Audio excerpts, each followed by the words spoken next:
Hello, thank you for joining us at Peace Through Action USA. If this is your first time with us, our mission is to achieve peace between people and within communities in the United States by promoting caring action. We activate and equip Americans to implement practical, peaceful solutions to aggression and violence in their communities and in our country. Our mission activities contribute to the advancement of a nation abundant with peaceful people, applying peaceful practices and creating peaceful places. And one of the ways that we achieve this is through our featured Peacebuilders initiative, which is an expression of our belief that all of us can be peace builders. Very few of us will reach the heights of Gandhi, Martin Luther King, or Desmond Tutu, but each of us can do something for peace. Today, our featured Peacebuilder is Sara Sharpe, creator of the Letters Project, a collection of love letters written across the aisle. We're happy to have you with us, Sara. Thank you for being here. Thank you, Elena. Good to be here. So, Sara, we could start just by, sharing, if you would, more about the Letters Project and why you started it. Mm-hmm. So the Letters Project is a series of letters written by me to my conservative friends, and my politics happen to be very left-leaning, and so I actually started this project almost by accident. I was writing something else, and this sort of bridge building work, reaching across the political divide, is work that I have done quite a lot of in the past, and but had ceased doing for a whole host of reasons, which we can get into if we want to. But I was writing something else, and the first letter was just kind of kept, knocking at my creative consciousness, I guess. So it kind of started as this warm-up exercise, because I was writing something else. And I started, and the letters just didn't stop. So I think it is a project who just kind of wanted to come into being. And so the Letters Project was born, and it is just, it's my attempt, it's one person's attempt to reach across the political divide, which as you might have noticed, has gotten increasingly wider in the past few years. Right. Yeah, absolutely. Yeah, I am curious to hear kind of more about the bridge building work you've done in the past, and give us that context for, how you've been thinking about this, how this has been germinating inside of you. Yeah. And then, why you stopped. Yeah. So let's see. I'm an artist by trade, and so there was a project that I did years ago, just after President Bush was elected, and just after the Iraq War, I guess, called the Fairview Project. So at the time, I was living in a very small town called Fairview, Tennessee, and I was much younger at the time. Obviously, I was a much younger artist, and I created a docudrama, and did actual interviews, or wrote stories, and used the words of people. So I didn't write any of it. The whole piece was based on actual interviews, and I was writing about folks who opposed the death penalty, or who had thoughts on race in America, immigration, and the war in Iraq. So it was a 4-part piece. And what we did is I wrote these pieces that had a real, liberal bent, and then brought in a focus group of folks from Fairview, Tennessee, and the surrounding area, all of whom were, really conservative socially and politically. And we had a conversation about the issues. We had a conversation about the death penalty, say, and we filmed that. And then we brought in actors and performed these pieces. And to see if there was any shift in the, prevailing attitudes of this conservative focus group. And honestly, at that time, my chief aim was to change the hearts and minds of people through my storytelling, and that project taught me so much. I think by the end of that project, I really came to understand that the exercise was really much more about listening, and trying to understand those folks who felt differently than I did. And it was about my trying to, beat them about the head and shoulders about my rightness. So that is a project that was really near and dear to my heart, and taught me so much about reaching across the political divide. Um, and I've listened to some of your former Peacebuilder interviews, all of which are wonderful, and I came away from them feeling so inspired. But if there's a through line, I think the through line is the art of listening and the importance of listening in this day and age. And so I have, since that time, since I wrote Fairview, just been involved in lots of different efforts to facilitate that, both storytelling and listening, and these conversations that are hard. So the reason that I honestly stopped doing the work for a while was that in 2016, when President Trump was elected, I think I had the feeling suddenly, and I think perhaps I was not alone in this, for people with my politics, that at that point in time, the time for polite conversation had kind of come and gone. Like that, it felt like the house was on fire, and there was so much to do, and it seemed so incomprehensible to so many of us, that the country could elect a person like this, that and that is evidence of just a complete breakdown in listening and understanding on my part. But I really fell prey to that, and I think that had to do with just sort of abject terror, just a great fear for me. So I stopped doing the work, and right up until this project just kept, knocking on my creative door.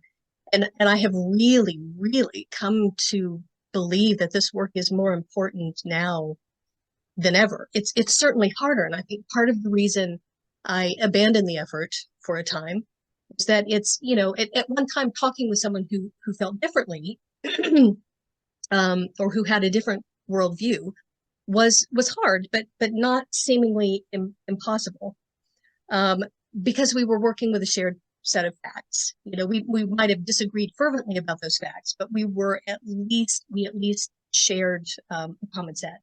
And now that's not always true. It is true that in this country we are living in two fairly different realities, and so because of that too, I think it just all seemed so daunting. The work seemed fraught in a way that it hadn't before.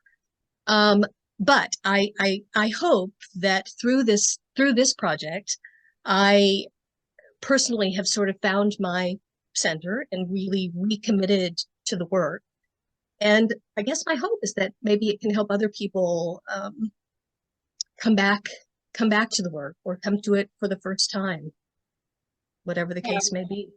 Yeah, thank you for sharing that journey with us. And I think, it's clear to see how you're just wrestling with, I think, a feeling that many have felt, and still being able to say that this work is important, and I can't give up on it, I think is something that hopefully others can relate to as well. I'm curious to hear what the reception has been to the letters. Yeah, it's been, I think, in a word, it's been hopeful for folks. And yeah, I mean, I've gotten, I guess, a couple of nasty comments, which is okay. I think, that's just a sign of our times. But mostly the feedback has been really positive, and I hear more from folks who think more like I do. And I hope that changes as time goes on, as we get better and better, and a little bit braver about reaching across that divide. I think that it has gotten so fraught that people have just kind of given up on it. For a time, there was a lot of back and forth on social media, and there's not as much of that now. I think it just got too painful. And so, yeah, the feedback has been generally positive, but I would love to have much more of it. And I want to encourage people to respond, even if the letters upset them. I mean, the thing about these letters, I think, Elena, is that they have the potential to upset people on both sides, of the divide, as I keep saying. That's unhelpful language on the one hand, but it's also kind of an accurate reflection of where we are. But it's, when you call these love letters, which is what I keep calling them, and I consider them to be love letters. But if you're harboring a lot of anger and mistrust, and you see someone, a perceived ally, reaching out to the perceived enemy, with a peace offering, that doesn't always go over very well.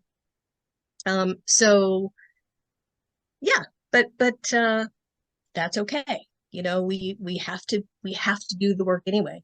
I think another thing that I have been really aware of in writing these letters is that it has been important to me to find ways of being kind first and foremost, curious, which I think is absolutely the key, but also really firm in my convictions. This is not the time to shy away from speaking our truth, whatever it is. I think we have to do that with a lot of strength, and so balancing those two, being starting with trying to understand the other point of view, and then not shying away from my real feelings about the issue has been an interesting balancing act. I don't know that I always get it right. In fact, I'm sure I don't.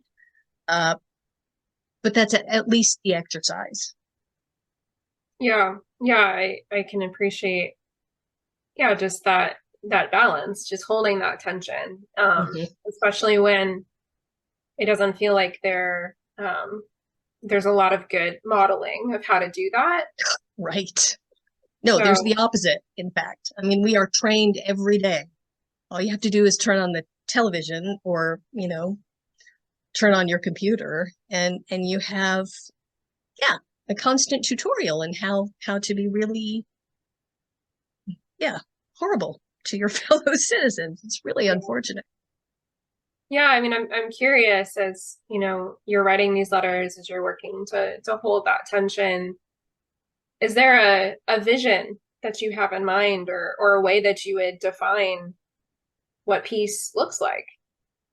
Yeah. Well, so I think that ultimately my feeling is that the real magic takes place in those listening and storytelling places, right? And there are so many organizations doing that hard labor of listening and trying to bridge this divide, and it's really heartening. And I listened to your interview with Beverly Braxton, who's doing that kind of work, and I think, as I recall, her story was that she wrote a letter and just essentially said, who would be interested in envisioning a new world or some such, and she had a huge response. And so I think, as dire as things seem, the vast majority of people in this country really desperately want to find ways of communicating peaceably, and we want to find our way back to each other, and we want very much to reject what we see coming from the halls of Congress and when you turn on the news. And so there are so many organizations doing that work of facilitating conversations. And I guess for the letters, I hope that the Letters Project can kind of soften the ground. People have become so afraid of these conversations, I think, that it may be the letters are a good first start. They are not a conversation, they're letters. They're a one-way street. Which so when we think about how to make the letters actionable, I think if we think in those terms, it's helpful. read the letters, explore how it is that they make you feel. And it might help as you go into those conversations. And I hope that people will be willing to take those brave steps and to be willing to host those conversations through the Living Room Conversations Project or the Listening First Project or Braver Angels or all of those wonderful organizations doing that hard work. Yeah, absolutely. Absolutely. Yeah, I mean, like you said, there's a whole movement of people trying to push that narrative that, it can look different. And we surely appreciate your contribution to that landscape. I'm curious if you have any words of advice for people who want to make a change in their community, especially as someone who has gotten frustrated or has gotten, the urge to step back. What would you say to Yeah. folks who might be in the same position? So I think I would say two things. I think I would say that it is trite but true to say that peace starts within. So I've really started to think in terms of, caring for myself and my nervous system, frankly, because we are so often now just kind of stuck in this place of chronic stress and fight or flight, and the world looks very different when we're in that place. People are perceived as a threat. The narratives that run in our heads are very different. So I think first and foremost, we have to tend to our own health, frankly. We have to tend to our state of being, whether that's, a meditation practice, with that's the other work that I do, is I have this group for change-making women, a contemplative practice for change-making women, just because I think that it's so vital to balance that kind of contemplative work and self-care with, the hard labor of change-making.